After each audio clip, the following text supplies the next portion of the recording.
Greetings, duelists, and welcome to another deck report. So, uh, we're nearing the holidays. We are in a very simplified format. I chose to play Dracotail again, but this is a very different variant of Dracotail from what I'm used to profile in this channel. I always really wanted to try this deck out.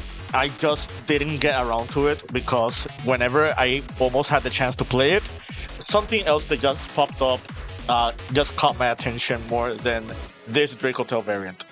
By no means this is the best variant of Dracotail. I think the standard version with the branded cards is already one that a lot of people are already used to, but for this current format, I think this build works perfectly fine.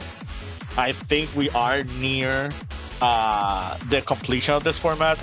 I wouldn't be surprised if a Forbidden Limited list arrives our way very soon.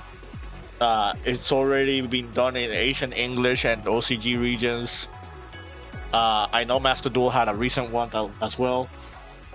And this might be the last profile with Dracotail at full power before any list. So I might as well just show what I had in mind. I went X1 at my locals. I played against 3 Dracotail mirrors. I only lost to one of them. The only loss that I had, game 1, they opened a god hand. Like their hand was Fualos, Ghost Bell, Nibiru, 5 mana, and they Magnamut, and they drew Lucias for turn. Like, I was never beating that. And the game 2, I got Winter Sherried, and you will see in this variant of the deck, there is a very specific lock that made it very awkward with the hand that I had under that Winter Sherries. So, it is what it is.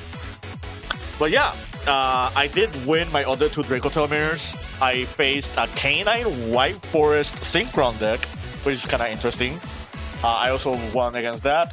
And I also won against Eniacraft. If you've been watching this channel and you've been watching my grind with that deck in Dueling Book, the main reason I won that match is because of my knowledge of the deck. If I didn't have those matches played, I probably would have lost to Eniacraft. Especially since my Eniacraft opponent opened Call by the Grave all three games, which was very, very uncomfortable. But yeah, let's get straight to the list. So, 3 Lucias, 3 5 mana, 1 Frixel, 3 Malulu, 1 Pan, 1 Urgula. That's it for the Dracotails. 2 Cartesias and Albaz. We are playing the branded engine. So this is where it becomes very different from what you're used to seeing. We're playing Evaporation and Sublimation Dragon. Adding to these, we are playing a heavy Bystial count. So 3 Lubellion, Baldrake, Druid's Worm, and Magnamut.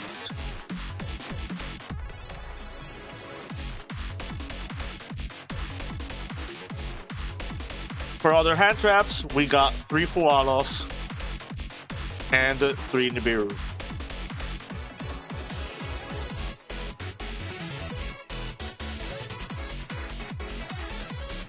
Spell cards, we got 3 Ketu, 3 Rahu, 2 Branded Fusion, 1 Fallen the Virtuous, 1 Branded Regained, 1 Dracotail Horn, and 1 Dracotail Flame. That is the list. I think it's 45 in the main.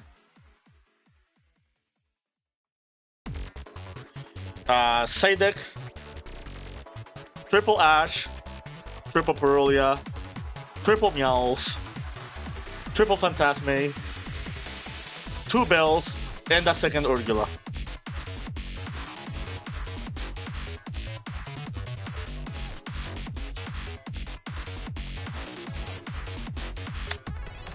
Extra, Golamel, Athalion, Secretarion, Philia Regis, Chaos, Ragwignol, double Albion, one Sanctifier Albion, one Searing Flame Lobelion, Spirit with Eyes of Blue, Hieratic Seal, Hope Highbringer, and Despia Wuluwa Lilith. Alright, so that's the list. I guess you can call it Draco-centric Dracotail, or Dragon-centric Dracotail. I don't know what people have been calling this variant of the deck, but we are playing a lot of dragons. I'll start with the Bystials first. In a format where Yumi and Mitsu are really popular, I feel like Bystials are just fine. It's not even that bad against some canine decks. Like, you can banish their Jokels, or if they target it with Lantern, because some people do like to do the Ripper Lantern play. You can banish like very odd stuff, like in those variants. Against Yumi, I don't have to explain it. Against Mitsu, I don't have to explain it either. Against the Dracotail Mirror, you can banish Malulus, you can banish like their Secretarian Dragons, you can banish like a few other of those weird cards. If they're playing the branded version, you can banish their Albions before they get to end phase. Same thing with Titaniclad, like stuff like that. So overall, I really like the Bystials, especially in the context of branded regained, because this deck really feels like a mid-range control deck, and you just try to out-resource your opponent every turn. And between the resource loop of regain drawing card, regain reborning Magnamut, Magnamut adding to your hand, because a Magnamut can add your Dracotail dragons, which is really strong. Like the added pressure from that, alongside like the interruption from the regular traps and 5 mana, and the Falling the Virtuous, like you just have a lot. You have a lot. You have a really good amount of stuff you can do in the deck. With Branded Fusion, you usually try to bridge for Dracotail, but if you already have Dracotails in your hand, you can go for the Lobelion. You can go for Lobelion, and just have your Albion Lobelion setup, which means you already have guaranteed Fallen the Virtuous as an interruption, and you have also guaranteed Bystial Bolt-Drake as an interruption. I also summoned this against the Mirror a few times.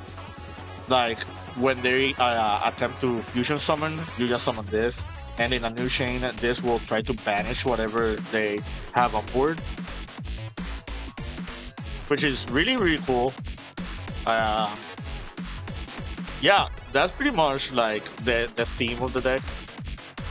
So now that we talked about the Bystials, we can talk about the other thing right here, which is the dragons. So I never got to summon Light End Dragon, not even once. I summoned the Evaporation Dragon a lot. This card was pretty much the MVP of my deck. Like, if I were to go back on this variant, I probably would play just 3 of this, and either 1 or 0 of this. This card overperformed for me. Like, just having the destruction effect, like, as well as just being a free summon, it is really strong for this deck. Take note, you are locked into dragons. The one game I lost against the mirror match, they Winter Chariot for Athalion. And until Charlotte comes out in Burst Protocol, that is our only dragon Dracotail. So we tried to resolve Malulu, and we couldn't resolve Malulu because we already summoned Dark and the Evaporation Dragon. But yeah, this card is really good. It applies a lot of pressure. These being level 8 are kind of relevant because it means that you can make Hope Highbringer I only summoned this once, and the one time I summoned it, it got nibbed. Uh, Someone we did. I got nibbed like 6 times yesterday, and I can tell you this right now: almost every single game I got nibbed, I didn't lose that game. I did lose my one game against the Dracotail mirror match because he had 5 other hand traps and he drew a starter. So, like again, not a lot that we can do on that situation. But yeah, TLDR, I really like these. In the future, I want to see if I can play a Dragon Maid variant. If I am playing the Dragon Maid variant, I will definitely play these, like in that version. Like, I'll have to see the ratios and how that will work out. But for now, yeah, I definitely will cut this if I were to play this build again. I probably would put the second Urgula, or I'll put in the 3 Ash Blossoms, like in the main. That's probably what I would do if I were to switch it up a little bit. This card just didn't do anything for me. But yeah, that's it for the dragons. So my hand traps of choice was Fualos and Nib. I could have played Ash, but I just felt like these were just good enough. Remember, the Bystials are hand traps as well, and Phimena is technically another hand trap, so that puts me on 12 hand traps, which is not even the worst. And these are really impactful ones. I just didn't want to get high rolled by decks like Malice and like other really strong decks. If you're playing against a Canine variant, you can just like bait the Ripper with Nibiru and then just nuke their board with Phimena, which is something that Jesse Cotton was theorizing at the very beginning of Justice Hunter format. So it's really not a big deal. So I am still playing Albaz and Cardesia alongside the dragons. I just feel like these are just a natural fit. Like, Albaz is a dragon, and most of Albaz fusions are dragons as well. The thing about Blazing Cartesia is, my theory behind Blazing Cartesia was that with Blazing Cartesia, you can go for Grabwignol, and Grabwignol, use it to send Albion. You already have your Fallen and Virtua set up. If the opponent tries to extra summon, you can banish it to summon Luluwa Lilith. So this is another disruption. And the other thing I thought about is that since this is level 8, you can overlay it for Hope Heartbringer after you summon your big dragons. So that was the theory behind it. I only got to summon Grabwignol once, and I did not overlay it for this. I would still play Blazing Cartesia. I would still play Grabwignol. Like, all these cards are just very phenomenal. I think any or every Dracotail list moving forward will have these in my list. I do look forward to the new Shadow support whenever it comes out for us in the TCG in 2026.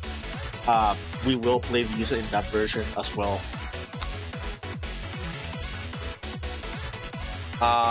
Branded Fusion does conflict with these, but there was almost no situation where I was resolving Branded Fusion, and I felt like it was on an unfavorable Branded Fusion.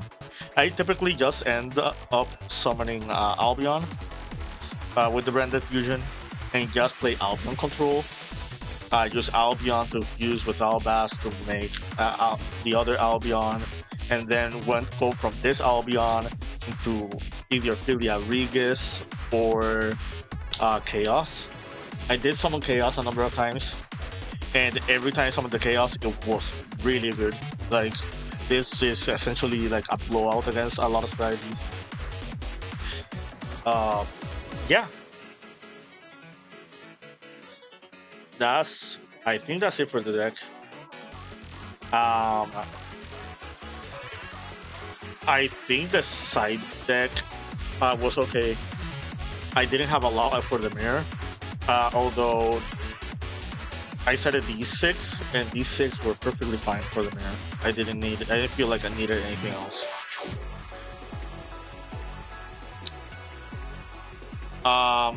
My reason for starting Phantasme was going to be either Yummy or Malice, which I faced none this past weekend.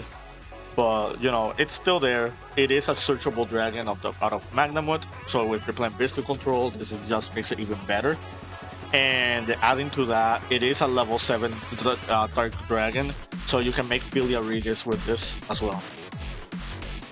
So no regrets on Phantasme, even though I didn't get to summon it this entire past week. Meows and Perulia, there were a lot of canine decks at my locals last week, so I kind of just wanted to be prepared for them with Perulia. As far as Meow goes, shoutouts to Unknown 12. He got like a player from our locals. He has won the past 5 locals with Memento. Let me know if you want his profile on the channel. I can definitely talk to him about it. But yeah, that's it for now. In case somebody asks, I did not miss Dracotail Sting. That card really wasn't that needed or necessary in my deck. You could make the argument to play it. In fact, if you cut the Sublimation Dragons, the list will be 42 cards. So you can just play the second Urgula and play the third Dracotail Trap. That's another thing you can do. And I think the list would be just perfectly fine. Alright, that's it from me. I hope you found this informative to your liking, understanding, and happy holidays. We are nearing that time. Keep practicing and keep dueling.